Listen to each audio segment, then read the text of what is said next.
Time for the 49ers Rush Podcast.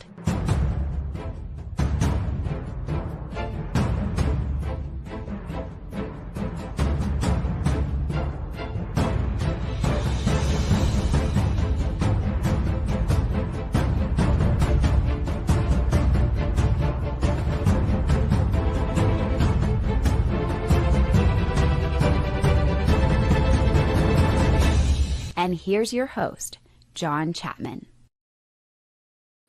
What is going on, faithful? It is the 23rd, and the 49ers are back at practice. We've got practice reports. We've got injuries already. Day one, at a position, stacking injuries. It's kind of what the 49ers do. We're going to talk about that. We have some roster developments just with who's going with the first team to overcome some of these injured positions, updates, practice reports. Man, we've got press conference stuff going on. We are back in full swing, baby, and I absolutely love it. Shout out to my man, Philip K, and all the hashtag CCs. So 49ers go back with their very first practice. And wish it was all positive, wish it was all roses. Probably the number one negative takeaway, which I don't like starting with negatives. Jacob Cowing injured his hamstring on routes on air. Not good. That means not one, not two, but three wide receivers are about to be out, with Ricky Pearsall also dealing with the hamstring. Obviously, Brandon Ayuk. But, yeah, Kyle Shanahan talked about we're going to have to see just how severe it is.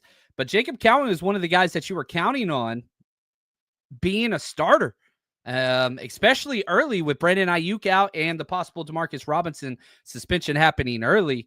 It's so damn frustrating that hamstrings can be like, you can avoid hamstrings. If you like, hamstring injuries happen, and usually to speed guys, which, your wide receiver position gets them more than anything. But man, it's hydration, it's preparation, it's stretching, and it's just not overdoing it. And you pull the hamstring on routes on air, 100% avoidable. I know a lot of people will disagree with me on that, but I'm sorry. As a coach, this was something that we would harp on. Like, there are injuries that you can avoid, and cramps and hamstrings 100% fall into that category. And this 49ers team just can't get the hell out of their own way. It's the first day in practice, and you got three wide receivers down. Now, I understand the Ayuk injury is different. That was a major knee injury during the season, contact, whatever. But but hamstring issues for Pearsall and Cowing, that's bullshit. I'm sorry. Like, and I feel like Kyle, he's not going to throw anybody under the bus or anything like that. But dude, I'm losing my cool on those guys in one-on-one meetings. Like, that shit's selfish. I'm sorry. It just is. Like, on routes on air, like, day one, I know you worked out all hard, and Kyle Shanahan even said Jacob Cowing had probably the best OTAs in offseason.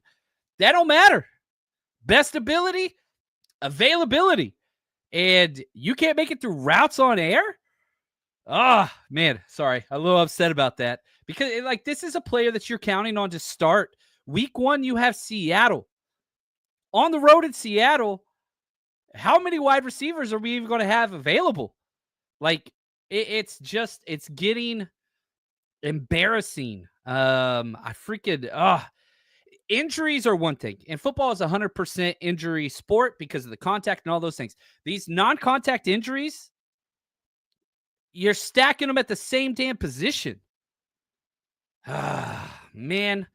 Yeah, I'm a little hot on that. Now, there's a lot of positives, and we're going to focus on those. And man, it's good to have a solo show. It's been a while since I've done the solo show. It's been fun recording with everybody in the off season and doing all that. But man, we're getting back to it. And you guys are going to be mad at me. I do have to go out of town this weekend, something I couldn't avoid. But I'm bringing all my stuff. I'm going to try to go live on the road. But anyway, Thomas, he says, our wideout room is fixing to be called the medical ward. Yeah, it's just bad. And you just signed Aquinas St Brown. And Shanahan talked yesterday about how you've got to have 12 wide receivers at practice. And so, we want 12, but with PUP and NFI, you don't get those roster spots back. So if you have a 90-man roster, right? Well, Ricky Pearsall can't go. Brandon Ayuk can't go. you don't get 2 extra guys to sign. Like, they count against your 90-man. The only time the PUP or NFI don't count against roster is after the initial 53-man cut, but we're not there yet. So they bring in Aquinas St Brown. That gets them to 10, but now you're back down to 9. And Shanahan highlighted, like, man, whenever you have 10 or less, everybody's taking way more snaps than they should, and that's where you get more injuries. Routes on air, that ain't got nothing to do with it, though. That's come on, Cowing. Come on, man. You can't do that shit right now. Can't do it. Monkey Boy says, come on, Nair. Take this opportunity to step up. Now, and that is, from a coaching standpoint, you don't harp on in front of the team or the press or whatever. Yeah, we've got a lot of injuries. But from a coaching standpoint, it's who's next? Next man up. Who wants this job? There is a starting wide receiver job available. Literally, the top 3 wide receivers, or top 3 out of 4, are all injured.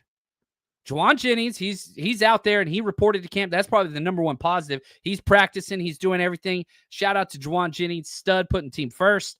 And it's kind of in his best interest as well to go out there and ball out this year, get that huge contract. But that's good. Brandon Ayuk, Ricky Pearsall, Jacob County. 3 of your top 4. And if you want to go further than that, Demarcus Robinson going to be suspended probably early. That's 4 out of your top 5 wide receivers right now. Now, it does look like Ricky Pearsall, who was running on the side, he was booking it.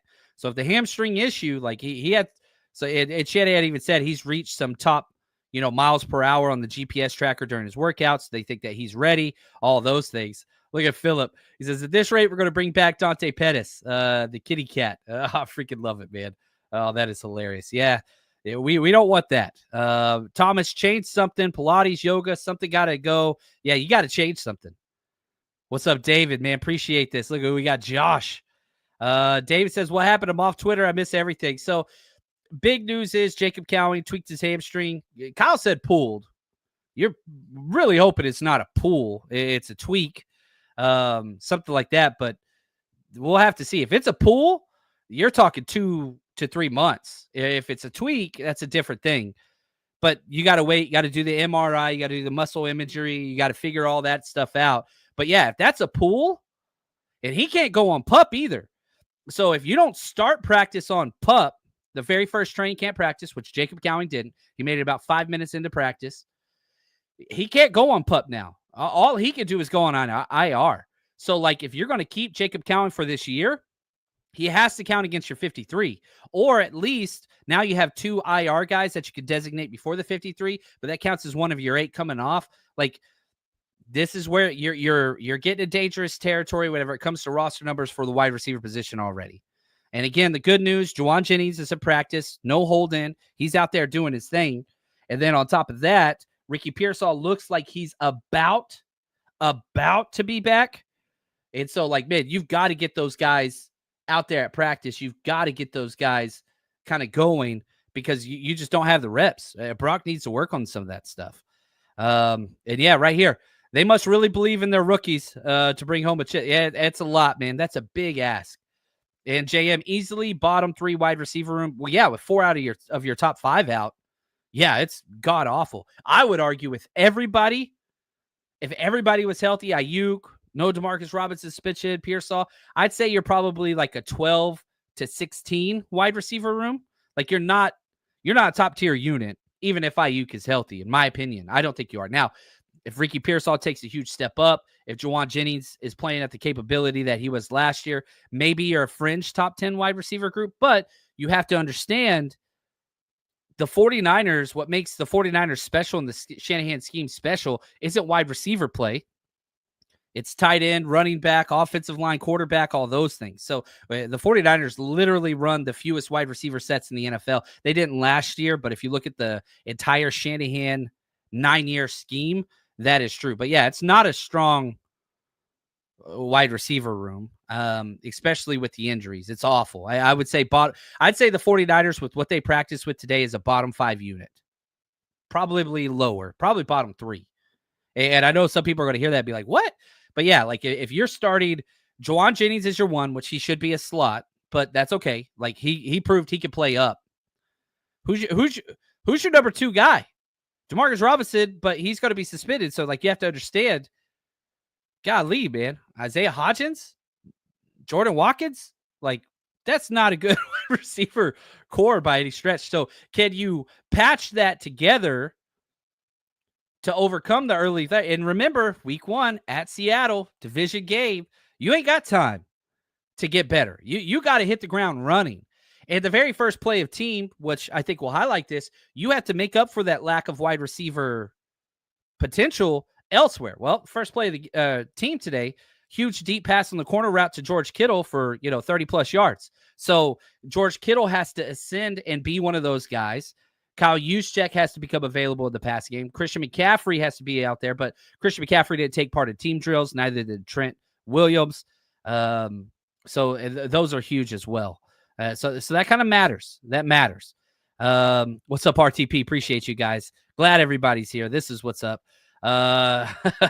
What's up, man? Can't wait. Seattle. Speaking of Seattle, dude, I cannot wait till week 1 and just having a great freaking time up there. And for those of you who don't know, Seattle Niners faithful, that chapter is just freaking off the charts. We're going to be partying with them up in Seattle with Frank Gore. Like, how cool is that? Like, dream come true.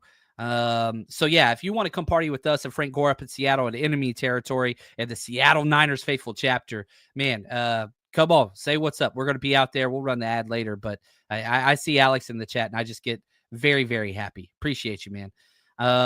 What's up, JP? He's another Seattle guy. I love it. I love it.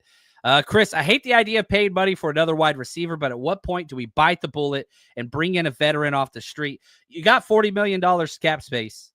And, Keenan Allen and his agent put out a press release today that a lot of teams have reached out to him, but he's wanting to wait and see how training camp goes for these teams to see what the long-term role would be. And again, I've talked about this, and you could fill this blank with Amari Cooper or whatever, any veteran wide receiver that is worth their salt. It has to make sense for the 49ers, and it has to make sense for the player. If I'm a player coming to the 49ers to play wide receiver, Keenan Allen, Amari Cooper, whomever, here's my first question. What happens when Ayuk comes back and Demarcus Robinson's no longer suspended? What's that wide receiver rotation going to look like? Because your top 3 guys, like, and Ricky Pearsall is healthy. Like, am I just going to be a backup? Well, we're going to go with whoever's best at the time. No, I'm good. Nah, I'm good. Again, you got to remember, Amari Cooper's got like $150 million career earned. I'm good. I ain't coming back to sit on the sideline come week 10. No. Like, if I'm a guy, I'm a guy. So let's wait and see how it plays out. So yeah, Chris, I'm all for bringing somebody in.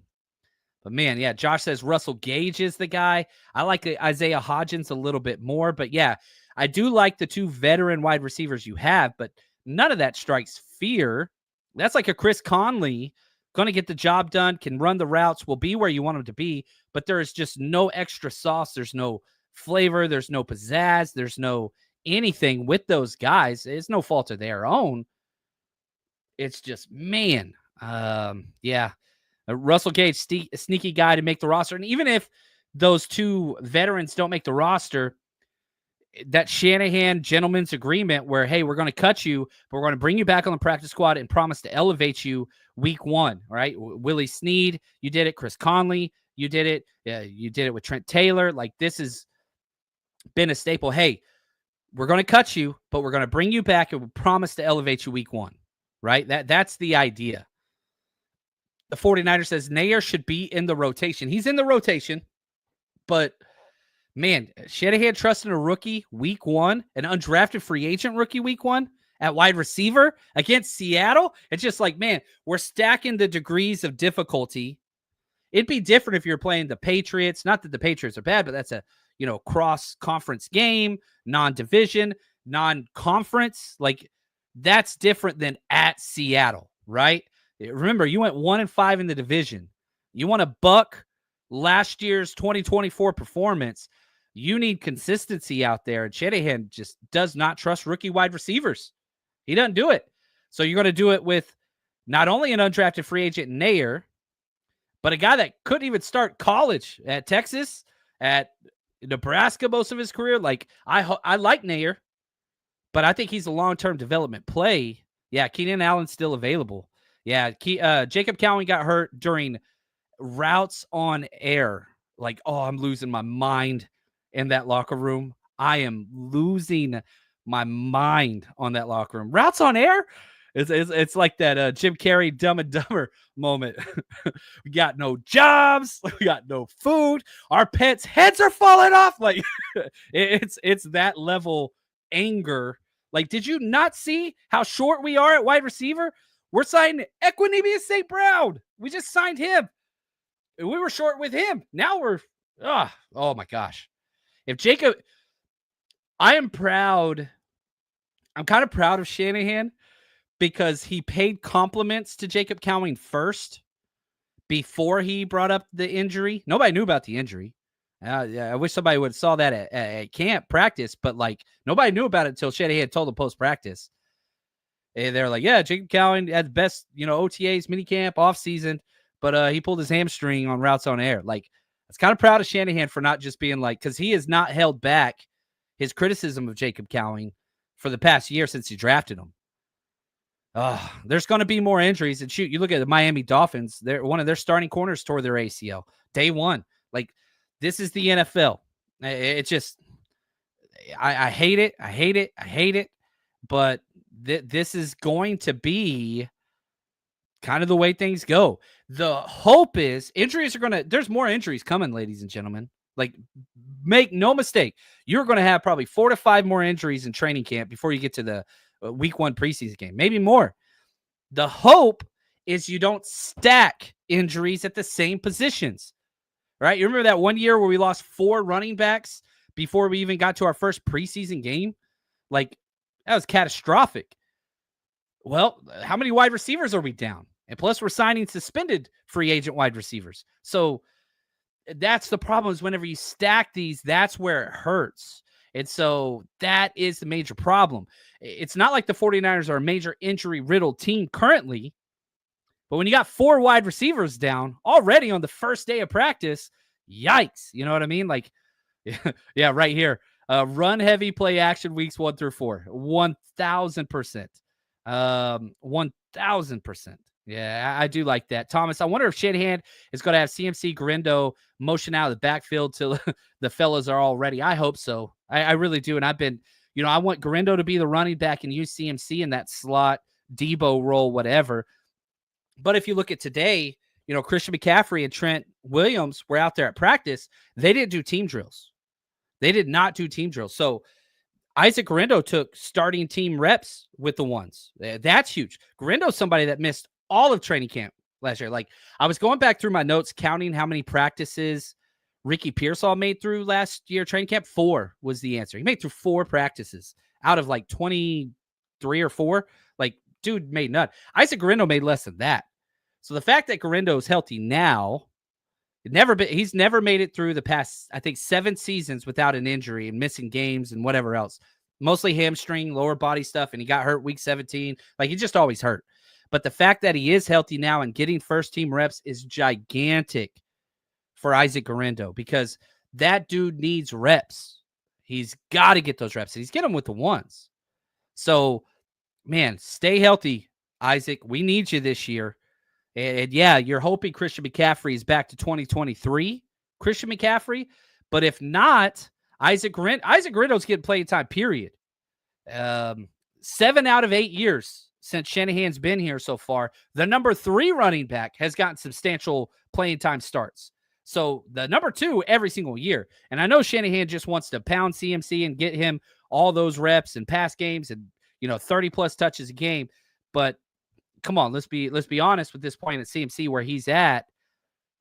You need to mitigate a little bit of the usage. And I do like that. Shoot, practice 1, CMC, you're going to do individual drills only. Trent Williams, individual drills only. We're going to work into all those things. So Isaac Gindo being healthy is gigantic for this team. Other notable starters, Nick Sikel got to start with the first team at left guard, which I've been saying nonstop that would be the case. I know a lot of people want Connor Colby to win that job eventually. This team, Chris Forrester, Kyle Shanahan, love Nick Sikel. Love Nick Sikel. The pass protection, that's kind of his staple, and I would argue probably the best pass protecting left guard the 49ers have on the roster. Can he do enough in the run game that, again, what 49ers value run game, run productivity over everything. But Nick Zakelj getting that start while Ben Bartch is out, that's not a surprise to me. Spencer Burford got to start at left tackle for Trent. And again, not a surprise. A lot of people were saying Spencer would move inside to guard. And Shanahan even alluded like, hey, he could play guard, but left tackle and Trent's replacement at left tackle is a big deal. You've got a lot of guys fighting for guard. Matt Hennessy could play there. Connor Colby, you drafted, could play there. Nick Zakelj could play there. Even Drew Moss, the undrafted free agent, could play there. Like, you have guys that could play guard. You don't have any other left tackles right now. None. Austin Pleasance, I guess you could put over there, but he's playing predominantly right tackle with the twos. So, yeah, you're getting kind of this, you know what I mean? Like, you're starting to figure out where these roles are and where they see different players slotting. And this isn't going to be the starting, unit or whatever, but I do think it's important just noticing how these things are panning out in the rotations early on. Nick Zakelj at left guard, Spencer Burford at left tackle. And so keep in mind with these things, they're telling you what they want to happen. They're telling you who they want to win the job, who they trust the most. Yeah, like everybody wants Dominique Pooney to be Connor Colbert to be Dominique Pooney and step in and win that job. But man, he's got to pass Nick Zakelj, and Ben Bartch is coming back at some point soon. So like, he's not even going to be a second team. He's going to be a third team / fourth teamer. What's that look like? Those are the things that he's got to kind of figure out. Yeah, I'm behind in the chat. I'm behind, man. Appreciate you guys. Nate, what's up, man? Yo, John, haven't caught a live since last season, but loving the countdown and everything you do. Thank you. Yeah, that roster countdown is a chore and a half. But every year at this point, I just recorded number 26. And so I have those scheduled to go out in the next couple days, all the way up through I get back. But like every time I'm at this point, I'm like, dude, I'm never doing this roster countdown again. 90 episodes. We did 91 episodes, man. It is a killer. I love it. But man, it is a chore. But thank you. I appreciate that, Nate, and welcome back. Captain Insano, good to see you, man. We ever getting these rivalry jerseys? Dude, the Niners are weird. Like, they teased it 2 months ago, did nothing. All the other teams are putting their stuff out. I don't know. It's weird. The 49ers, Justin Ross is available. Why not give him a look? I said that on the me and Larry's show 2 weeks ago. I like Justin Ross. I would love to bring him in. He was not one of the 5 wide receivers that the 49ers, you look at who the 49ers gave a tryout to: Aquinas St Brown, who they signed, Quintez Cephas, Grant DuBose, Ramel Keaton, Stanley Morgan, and Brandon Powell. So, yeah, I mean, maybe you bring in one of those 5 you just had a tryout, because you need somebody at practice tomorrow. You need somebody tomorrow. But if you sign one of these guys, whether it's Justin Ross, you have to cut somebody. Who are you going to cut? You're going to cut one of the undrafted free agents? Like, you're not going to cut a wide receiver because you need those. No, like, who's getting cut? You're going to take away from another position after 1 day of practice? Just because a guy's not ready to freaking make it through routes on air? I'm really mad at Jacob Cowing right now, man. I'm really mad. Josh, Jordan James coming for that running back 2 spot sooner rather than later. I do agree with this take. I do think when the season is over or going into next season, I think Jordan James will be the running back 2. I do believe that over Jacob Cowing. Not that I think Jacob Cowing will be bad. I just don't. I value consistency over explosiveness. This is my coaching philosophy, my life philosophy, whatever you want to say, my scouting philosophy. Don't care. I want people I could trust. And if you could have a 70-yard run, but fumble the ball all the time and you run in the back of your own guys, like as a running back, that's a no for me. Like, I would much rather have 5 and 6 yard gains than 2 yards, 2 yards, 2 yards, 20 yards. Might average out the same. Don't care about that. I want consistency. I want moving forward. I want efficiency. That's just my own thing. And I think Josh probably agrees with me. Like Tony Gwynn, right? I want to talk about Tony Gwynn all the time. Like, dude, just keep it going. Just like always positive. Yeah, interceptions today, Logan. You had Pinnock, I believe, and D. Winters picked off Brock Purdy as well. So if D. Winters is going to win this role, like, You're talking about that linebacker 2 spot.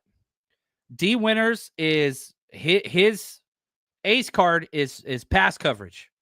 And so getting a pick off against the ones against Brock Purdy today, that's huge. Nick Martin, his ace card is run support tackling. So you're kind of like, do you count that twice? What's that look like for D. Winters? Well, you already knew he was the better pass guy, but it matters. That stuff matters. It really, really does. Chris Forster doesn't allow competitions. He does not. He really doesn't like that. Let's see here. Let's keep going. I'm loving all these chats, man. You guys are freaking awesome. Let CMC focus on route running out of the backfield and screens. I love that. And yeah, Gindo and James take the majority of the run game load this year, especially early. Once you start getting, some of these wide receivers back and you could do 3 wide receivers with ease, sure, no problem. But I expect a lot of 21 and 12 personnel early. The 49ers got away from this last year because, 1, you didn't have enough running backs that were healthy. 2, you didn't have a tight end 2 worth a damn. Well, you brought in Luke Farrell. That changes everything. And now you have more running. I don't know if you have more running back depth, but if Christian McCaffrey's healthy, if Isaac Guindo's healthy, if Jordan James is healthy, like that's a pretty solid 1, 2, 3. It's hard to trust the rookie out there early, but man, running back rookies could play. Wide receiver, different. Tight end, different. There's a degree of difficulty amongst positions in transitioning from college to the NFL. Running back's the easiest. Defensive line, easy. Those are simple. You get degree of difficulty. Number 1 is tight end. Number 2 is probably quarterback, or you want to put those in that most difficult tier. They're up there. Tight end and quarterback this is the way with it, coaching as well. Like, I don't want to say this. I'm going to say it. Like, whenever people are like, oh, running back coach is going to become offensive coordinator, I'm like, bro, no. Or defensive line coach is going to become defensive coordinator. I'm like, no. It happens, and there are some successful ones that do that, but you don't understand the nuance of half of the game that you're going through.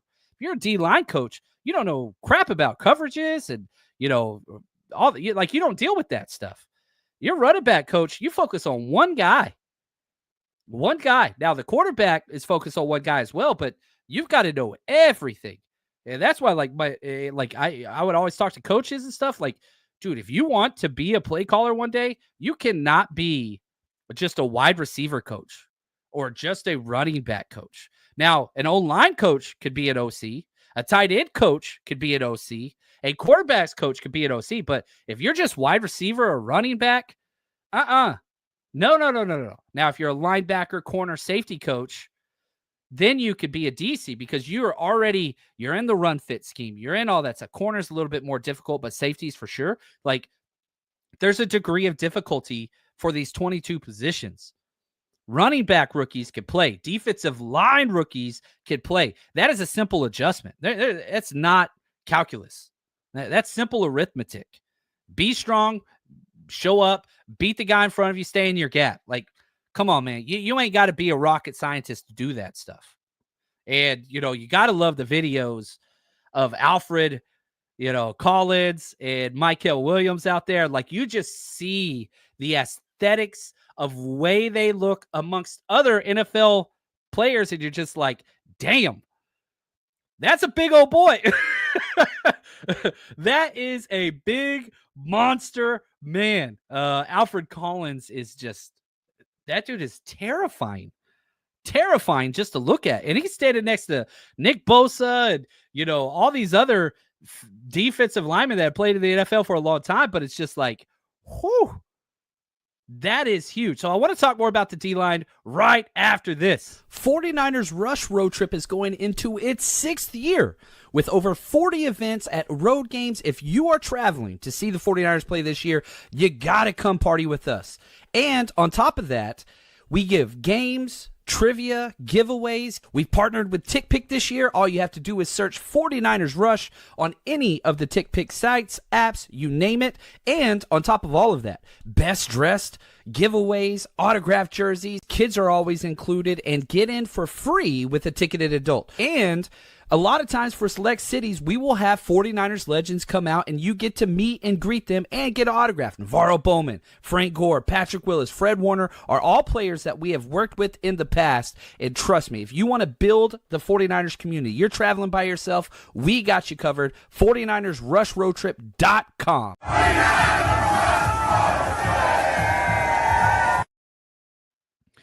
All right. Now, there is one of the things that I wanted to talk about with Alfred Collins, because it gets a little spicy whenever any type of contract stuff happens. Like, I get so many emails, this guy doesn't care about football. Blah.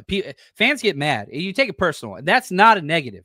Like, you love your team so much. And I say your team, you're the one that fund all the craziness and the salaries and whatever else. It's your team. Like, I'm not one of those gatekeep guys in any way, shape, or form. You be a fan of however the hell you want to be a fan.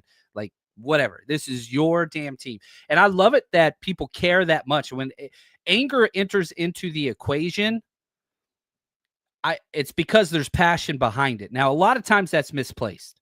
And I got a lot of the Alfred Collins is selfish and he's a loser and we ain't got room for that on this team. And I'm just like, dude, like, the context of the NFL situation, you've got to be able to look at it and understand what the situation's in. And John Lynch was talking about Alfred Collins, and he said, quote, Alfred was extremely motivated to get that deal done and get done in here early. Alfred Collins went against all of these second rounders and got that deal to get in because he did not want to miss time. Josh, thank you. Collins put the team first. He did. He could have got more money. He could have waited and got more money. But instead, he crossed the picket line and got that thing done. And I love that John Lynch acknowledged that how motivated he was to get that deal done. Absolutely. Like, if you were one of those people that's like selfish, like, you've got to pay flowers. You don't have to, but like, logically you have to. This dude went across the picket line and got this deal done because the player wanted to get it done. The player didn't want to miss time. The player was motivated. Yeah, right there. Broke the cycle. Thank you, Howdy. And I just freaking love it, man. It makes me very, very happy that you get these guys that care. What does John Lynch say every single time he scouts anybody in free agency or, the draft? We want guys that love football. We want guys that are football guys. Dude, Alfred Collins is that to a T. Dude could have transferred from Texas and got paid so much more money to be the guy. But, man, Texas is a freaking powerhouse when it comes to defensive linemen. He played behind 7 defensive tackles that have been drafted in the NFL. He had to wait his turn. Waited his turn, became a stud on a college football playoff team. It was like, literally did it the right way. Like, and so, like, I bring all this up to say, you're going to be a fan of Alfred Collins. I'm biased. I'm a Longhorn fan. And I've watched this guy play, 64 out of 65 games in his career. And shows up at the biggest, like, the dude is just a freaking monster. And I'm so freaking pumped. Dude is just huge. He's huge. And he plays that way. Monkey. He says, given how big and violent these younger guys are, may not make big plays all the time, but they'll wear down the O-line. Yeah, you look at Mikael Williams, huge. Alfred Collins, huge. CJ West, not really huge. That's not his style, but he plays violent, right? And so you're getting these guys, man, I'm just pumped. Logan, I'm proud to have Collins on this team because he did what's best for the team. Yes, like, validate that. And I wish more people would highlight, like, dude, this is a guy, a rookie, that put the team first. Oh, man, I just love it. Yeah, guys like JJ showed up and never demanded a trade, first off. That was all whatever. I don't know who ran with that. But, man, Josh says this defensive line has the potential to be really scary. Now, potential just means you haven't done it yet. I think that's old Herm Edwards quote. But it is there. You look at this defensive line compared to last year, you've gotten young, you've gotten big. That matters. Now, can you stay healthy? Can you do what you need to do? Eter Gross Matos, come on, man. We got to get you out there. But the potential for this defensive line is great. And then you got the little sprinkling in, Bryce Huff. You got all these big old monsters up. We're going to bring in a speed bend type guy, great first step type of guy. Oh, we're going to bring in Jordan Elliott, who's a slasher, going to cause some problems type of a guy. And yeah, man, you look at Evan Anderson, you look at Alfred Collins, you look at CJ West. That is a lot of just beef coming at you. Interior offensive line's got to go against that play in. Then you add in a Chris Givens, a Jordan Elliott, a Bryce Huff, and it's just like, whew. I mean, it is the true thunder and lightning running back approach where you've got that big bruiser running back and then you put in the little slasher once you're tired. That's exactly what the 49ers defensive line is doing. They're going to wear these people down with big, violent bodies and then put in small slashers to kind of clean up and pass finesse downs, right? Now, Nick Bosa is going to be out there doing his thing all the time. He's a true do-it-all defensive end that could do those things. And, man, I'm pumped, dude. I am just full freaking excited about what it could be. Now, there's going to be so many learning curves and bumps and players going through the wrong gap and not understanding, shooting up field because they're young and hungry and whatever else instead of anchoring and all that's going to happen. But if they can grow into that's the thing that is scary. It's what can they be? Well, you got to be healthy and you've got to progress. Everybody's out there working. And so that is tremendous. Oh, Mark, what's up, my brother? I love our defensive line guys. Yes. Dad, appreciate this one. This is in my notes as well. John, any thoughts on Lutter being first out on the field? Any chance he steps up? Well, Darrell Lutter Jr. is first out on the field, and I think it was Brad. Shout out to Fear the Beard. That dude is a stud, who I think had that clip. Darrell Lutter Jr. has never been healthy to start a training camp in his entire career. He's missed, this is third year. He's completely missed back-to-back training camps. So, this is his first training camp, and he's out there early. I love it. Now, you look at the body again. It fits just like Alfred Collins. You look at Darrell Lutter Jr. standing next to all those cornerbacks. The dude is 2 inches taller, wider shoulders, longer arms, way more muscle on his body. Doesn't mean he's a better player, but you look at the potential and all those things. It's all right. You've got to have somebody that can win that cornerback 3 spot. You've got your first 2 locked down. Okay? Diamador Lenore, Renardo Green. Check. The NFL plays 3 corners 74% of the time. That's NFL average. Who's that third corner? Upton Stout, you drafted in the 3rd round, and Kyle Shanahan gave him some flowers today, but not so fast, man. You got to trust a rookie nickel out there? It's possible. But I think the more likely thing is why not go with somebody that's been in the room for 3 years, who just hasn't stayed healthy. Man, if Darrell Lutter Jr. wins that number 3 job, you kick Diamador Lenore inside, what Shanahan said he doesn't want to do. He would prefer to keep Demo on the outside. He thinks it's just better long-term for a guy to play one spot. But, man, week 1, you're playing Seattle. Week 1. You got Jackson Smith and Jigba, one of the better slot wide receivers in the NFL. You going to put Upton Scout on JSN week 1 on the road? Man, you talk about, I'm not saying Upton Scout can't do that. I'm just saying I trust veterans. And where is Seattle weak? Well, Marquez Valdez-Scantling outside, that's not my concern. So I'm not too worried about their outside wide receivers so much. So I'm just man, I would really like to be comfortable with a number 3 outside corner, kick Demo inside, especially early. But, you'll have to see how that goes and personnel it. Right now, the 49ers aren't personnelling, the Seahawks or anything like that. You're just focusing your 1s on their 1s, your 2s on their 2s. Let's put in our initial package. It's installation. These are our core coverage concepts. But, man, in the back of my mind, if I'm Robert Saleh, do you want Upton Stout on their best offensive player week 1 on the road? I'm not saying he shouldn't get any snaps, But I'm like, I would feel so much better if somebody would win that outside number 3 job, whether it's Trey Brown. I want it to be Darrell Lutter Jr., Dallas Flowers. I don't know. Fill in the blank. I just feel like that's way safer. Way safer. Yeah. So, man, I'm just a little uneasy, especially whenever you're already relying on so many rookies on this defensive front. Really, the entire defense, Sheddy had said we could have 8 rookies starting on defense.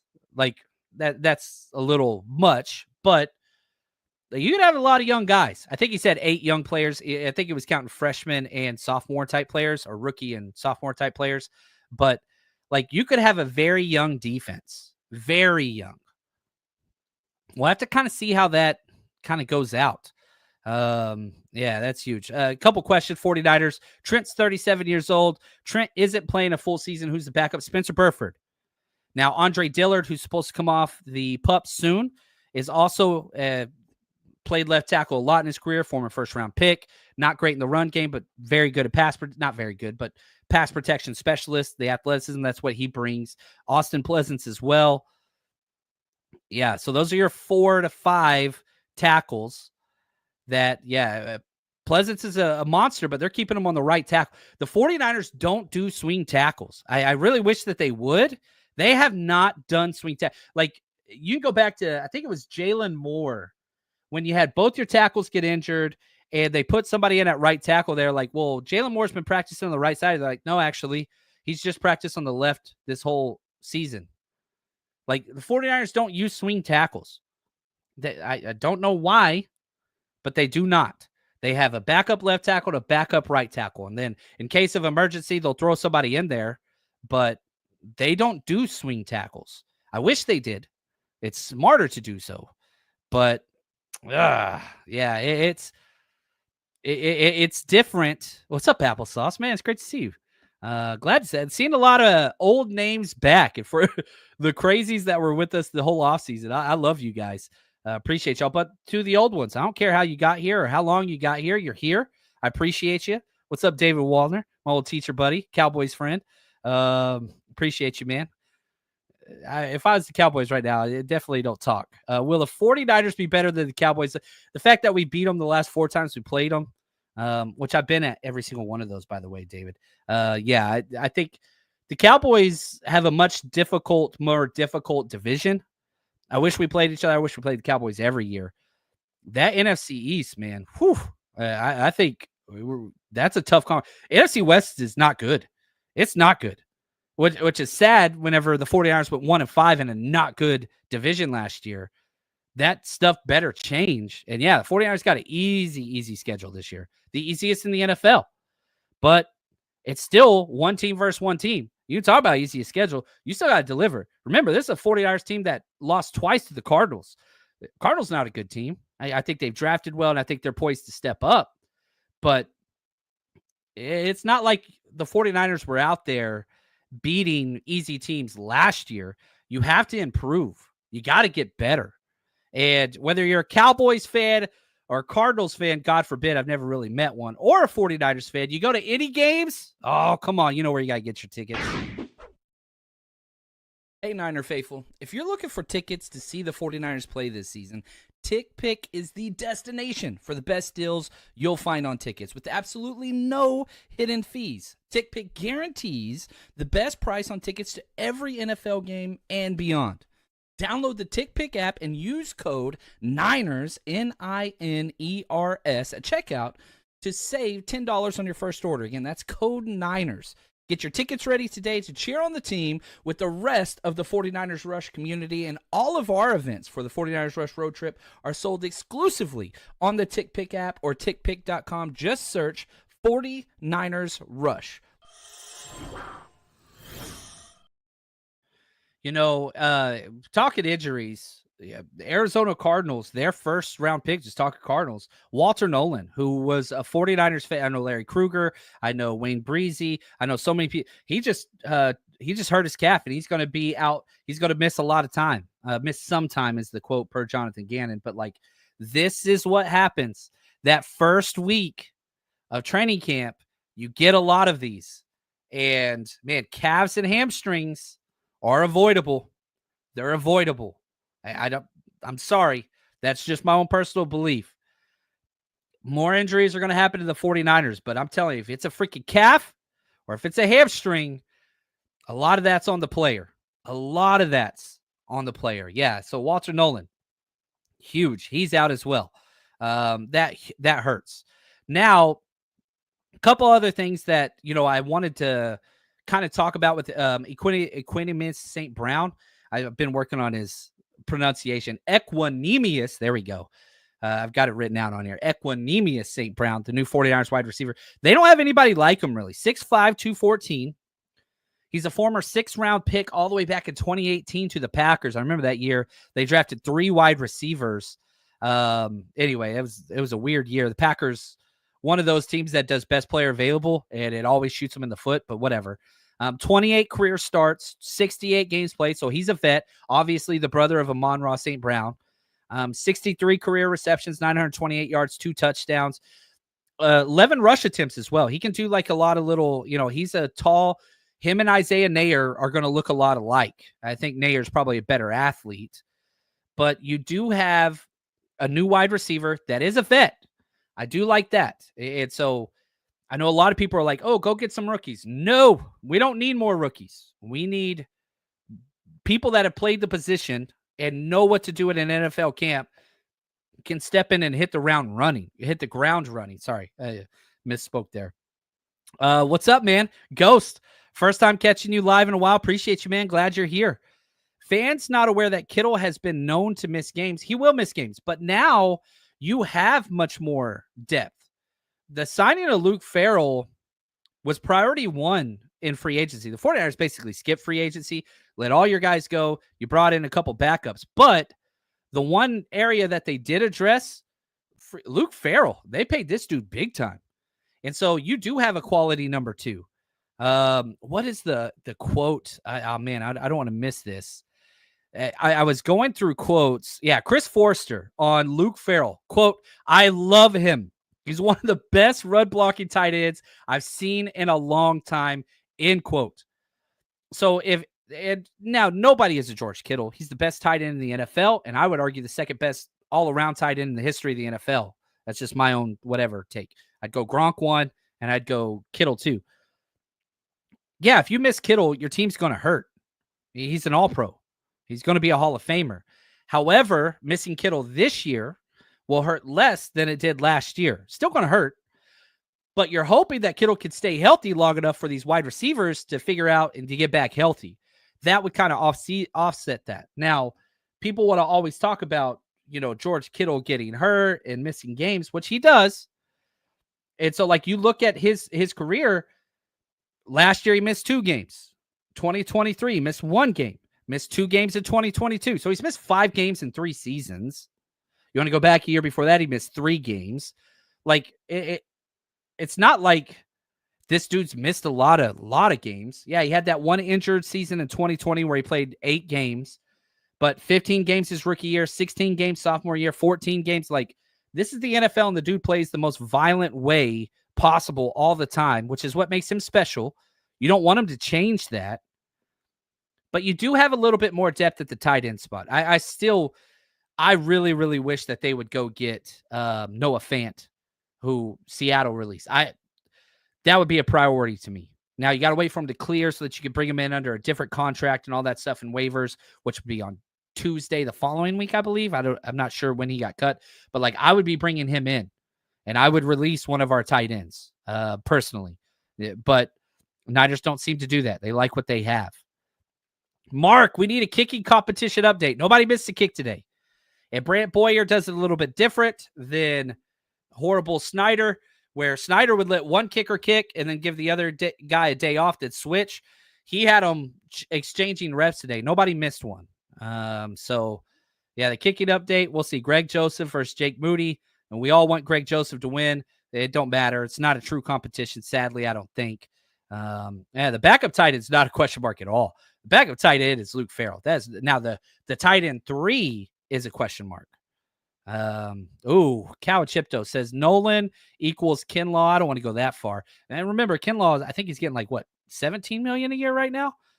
Mason Pline, I would like to win that tight end 3 job. That's who I'm hoping for. Right here, Howdy, isn't Equinemius considered one of the better blockers? Man, let me see if I can learn how to spell his name. Here we go. Aquinas St Brown. I'm looking him up on PFF because I do not know the answer to this question. The answer, not too bad. His last 2 years have been his worst 2 years run blocking. Last year had a 55 grade bad. 2023, 43 grade bad. 2022, 69.8 good. And then his rookie year at a 72 grade. So I don't know if he's considered great or good. He seems like he's pretty average, but he's huge. Dude, 6'5", 214 with 4.4 speed. So, yeah, I don't know if the numbers or metrics bear that out. So I can't really attest to that too much. Monkey says, I know hit rates on draft picks, they're low, but I have faith our beefed up coaching staff can offset things a little bit. You're going to have to. You need like a 60 to 70% hit rate on this year's draft with how you're relying on so many rookies, especially defensively. Yeah, so like you've got to hit. You've got to hit. I think that's huge. I see the Cowboys banter. I love that. Brendel in the fourth quarter. Yeah, Brendel, that one sucks. David Wallner is a great friend of mine. Great friend. He's a Cowboys friend, but that's okay. We always help those that need help. And just because people are less fortunate than us does not mean that we're no longer friends with them. I'm a friend with David Wallner and such a friend, and he's in such desperate need. I get to write it off on my taxes anytime I hang out with him. Love you, David. You're the best, brother. But yeah, y'all give him all the crap in the world. Do not hold back on Cowboys fans ever. Yeah, when was the last time they were in a championship game? Good Lord. Long time ago. So I'm pouring through my notes and just making sure like I really haven't missed anything. I'm sure there's more. I never cover everything. Overall, first day of practice in the pads, biggest negative, definitely Jacob Cowan getting injured. That is just absolutely awful. Best news, Juwan Jennings is out there practicing. Rotational news, Nick Zakel taking snaps with first team at left guard because Bid Barch is injured. Spencer Burford taking first team snaps at left tackle. Trent Williams not working team. Isaac Garendo taking first snaps at running back. CMC not doing team. And Darrell Lutter Jr. is healthy. So lots of positives. I hate that I started off on such negative, but it's, again, stacking injuries. That is a killer, man. That is a killer. I am flying out of town bright and early tomorrow, but I bring all my stuff with me on the road. So if any breaking news happens, I will be going live. But we still have our roster series going through the weekend and all that stuff. I'll be at training camp next week, which is going to be a lot of fun. So we've got a lot of stuff. I can't wait till we get more film. And as soon as those preseason games start happening, we're going to, on the 49ersrush.com and our Patreon, links in the description of the video. That's how I feed my family. And so if you want a play-by-play breakdown of every offensive, every defense, every special teams play throughout the preseason and every regular season, man, go sign up right now. You want to watch stuff last season? You want to watch rookie game tape? You want to watch free agent? You want to see how Bryce Huff applies to the 49ers? Go right now. As soon as you sign up, we have a 7-day free trial. Everything is available as soon as you sign up. Plus, we have our Zoom Hangout next week. I don't have the date for that set. I got to talk with the wifey. But we have our hour-long Zoom session where we get together, and I get to hear from you. That's next week as well. So go sign up for your 7-day free trial. If you like it, stick around. Again, that's how I pay my bills. But, man, 49ers are back. We got practice, baby. We got injuries. But we got players that want to be a part of this team, and that's huge. Huge. Speaking of huge, Alfred Collins going to be a fan favorite. Mark it down. You guys are the best. And, man, we're going to need this a lot. Injuries already. Until next time, stay strong, faithful.